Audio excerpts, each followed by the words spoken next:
guys, today we're going to look at a part that we're probably going to be wondering, why in the world do we use this? Because I don't really race my truck a lot, but I'm going to explain my reasoning behind this. So I'm going to show you guys a part that's not anything new to market, but it's new to market in that it's never been brought to market as cheap and as effective as what these are.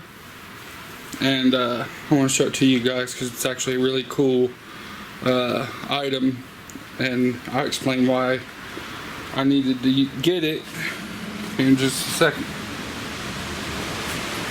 So I got in this box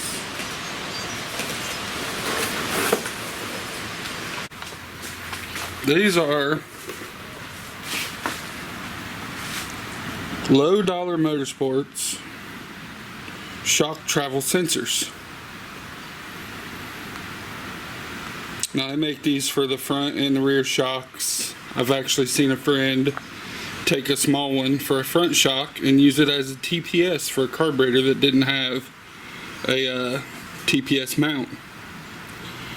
These also plug into Holla EFI systems, any other kind of data logger systems, race packs, probably work on your Haltex, but any system that's recording voltage, 0 to 5 volt with a linear signal, these will work. And I use an Innovate log chain, which is 0 to 5 volt. And I matched up the shocks. They got available sizes right there. Mine is the 6-inch stroke, which is 11 compressed, 17 extended, and that's the same as my shock. In this sense, I'm using their actual shock mount tabs that come off the shock. I'll show you those here in a second. This is some Holla EFI data, which is absolutely kind of useless to me, but they do show you a little bit about how to set up the information. Also, they have a 24-hour response time if you message them if you're having a problem. But basically the meat and potatoes is right here, 0 to 100% travel, and they set it up as plus or minus inches of travel to ride height. So you set 0 volts at 0 inch, which is fully compressed for 8-inch shock travel sensor. Set 5 volt as 8 inch, 6 volt as 6 inch, and that's 5 volts maxed out. Then probably somewhere ride height on most applications is going to be somewhere in the middle of that. So 3 inches will be your ride height, and if you see it go +3, that means you got extension. If you see it -3, that would be compression. And this is live data that you can use going down the track to see what's going on with your suspension. Now, I'm just a Joe Schmo that gets to test and tune very rarely. I think I've had my truck out twice in the last year because I'm more focused on getting the Blazer done, mainly because we plan on moving soon and I really need the Blazer to be finished, because as you can see, if I pan this camera, see that big shelving back there? All that Blazer fuel system, all that stuff is Blazer. All that tubing, all that vibrant, all them boxes, that all has to go on his Blazer before we move. So I've raced this S10 for 25 years. It's not a huge priority to me to get it out.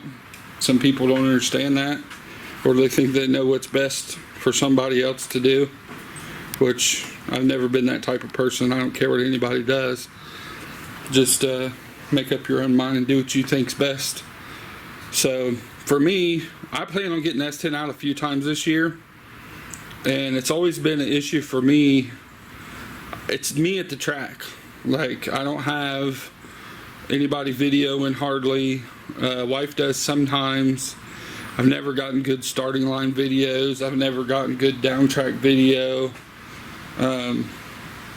Just kind of hit and miss video here and there where I can pick apart what's going on.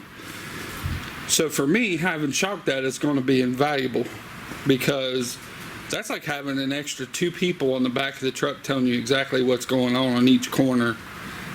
And right away, that doesn't seem like a big deal. But when you don't get to go out a lot and you've been fighting this thing like me, this truck has been spinning. It hooks hard and it is 60 foot, but as soon as the boost ramps up, it wants to blow tires off, and that's crazy because it's got huge tires. And everyone's like, oh, the tires are old, tires are old. Yeah, the tires are old. They're right about that. But this truck also ran down the track every pass on a set of Mickey Thompson slicks that were bald, and I mean cords showing.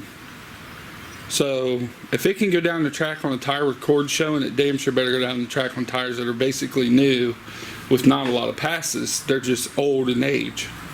And this is going to help me get the data I need in just a few passes of running at the track. I can make a hit, look at shock data, make a hit, change the shocks, look at shock data. And now that I've got rear shocks that are way easier to adjust, I don't have anything in the front end that should need adjustment. Front shocks are just competition engineering. They're set at 80/20. I seriously doubt I'm going to have to firm them up. I mean, yes, it's going to wheelie. I know it's going to wheelie. It always did when it was on stock springs.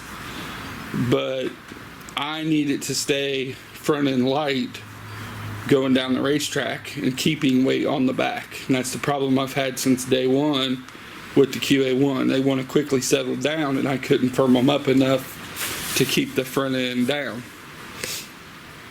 or keep the front end up. So these little shock sensors are going to be invaluable to me in the amount of time it's going to take me to get it where it needs to be. So I ordered 2 sets of these. Hi Nova. This is the low dollar bracket. So this bolts to the shock bolt. You can't really see it too good because the S10's in the way.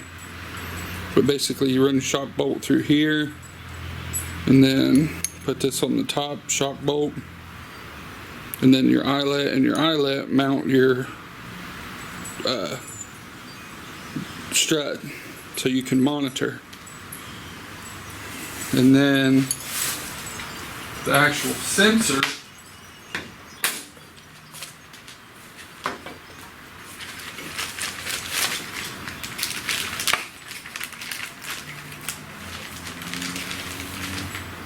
it's just pretty nice.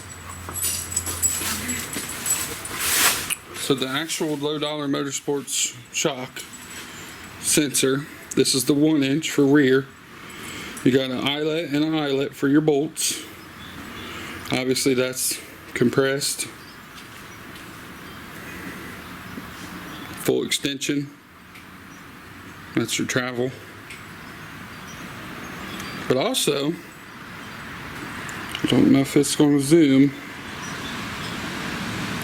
See how it's labeled? That's great when you're under there doing wiring and you don't remember what wire's what. This thing's actually labeled to tell you what wire's what.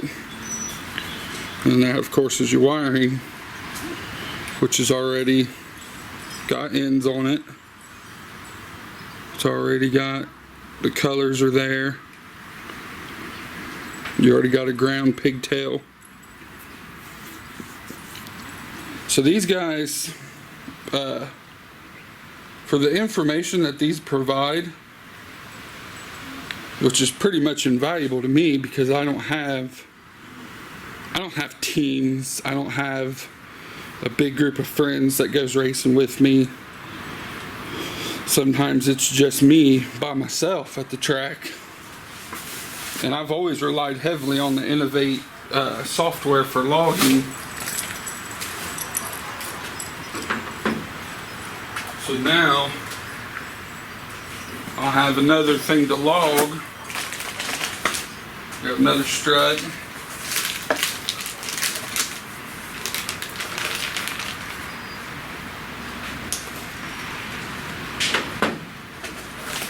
Got some cool,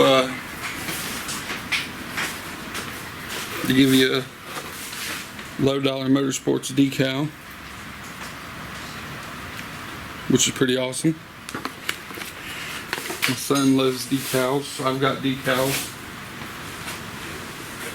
Another set of instructions. Now, when I originally ordered this, the reason why I got 2 boxes is I didn't know that the rear, I didn't realize the shocks were sold individually. But still, the shocks individual and the bracketry wasn't all that much money. I think the struts for the ones I bought 1-inch body were $120 a piece. And then the brackets were $20 a pack, and I bought 2 packs to do both shocks. So for under, what's that make it? 220, 40, 80, yeah. So somewhere around $280 shipped. They didn't charge shipping on those because I think anything on their website over $90 is free shipping, or over $50 is free shipping. So eventually, I'm going to go ahead and get the old bolts loose, bolt their mounts up, set the height so that it matches the shock, start wiring up through the trucks, and get these guys wired up to my Innovate so I can log. That's what that cable picture I posted on my Facebook was for. The Innovate, this.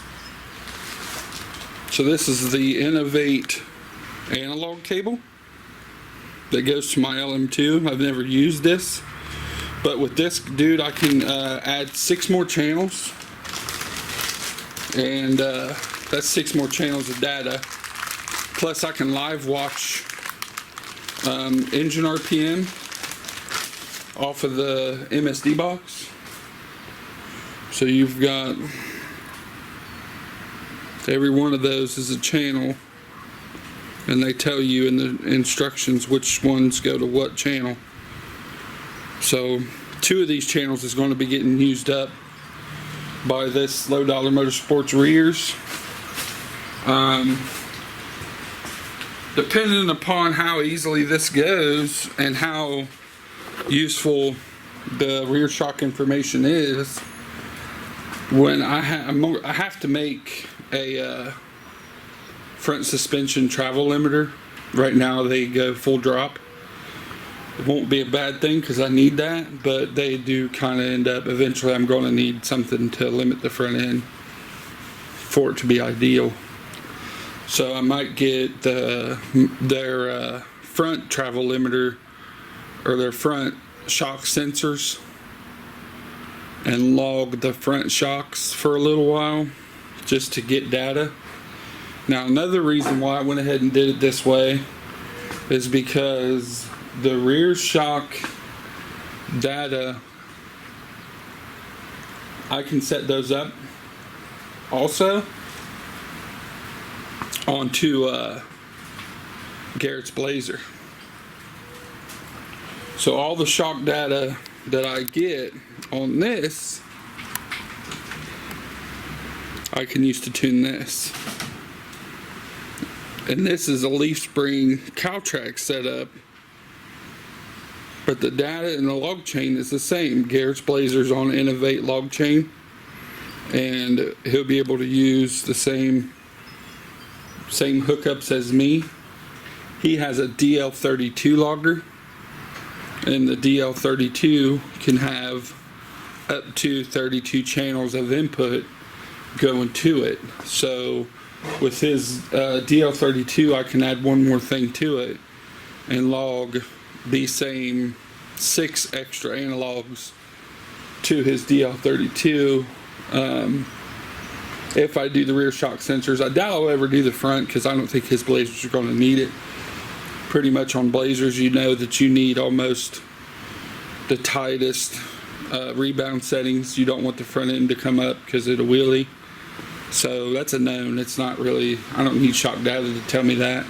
It's just going to be what the rear suspension's doing, and it ain't going to make enough power to really even need it. But being as I've already paid for it on the S10, why not use it on the Blazer? So I'm going to go ahead and put mounts on the Blazer. I'm going to go ahead and run wiring for these on the Blazer, and then all we got to do to change mounts is just disconnect the wiring on my truck, plug them in on his, bolt them up to his mounts, and shock data right now, so we can log it and we can go back and watch it at any time and make a lot better adjustments, keep it safer, keep it going straight. Past 60 foots it'll do.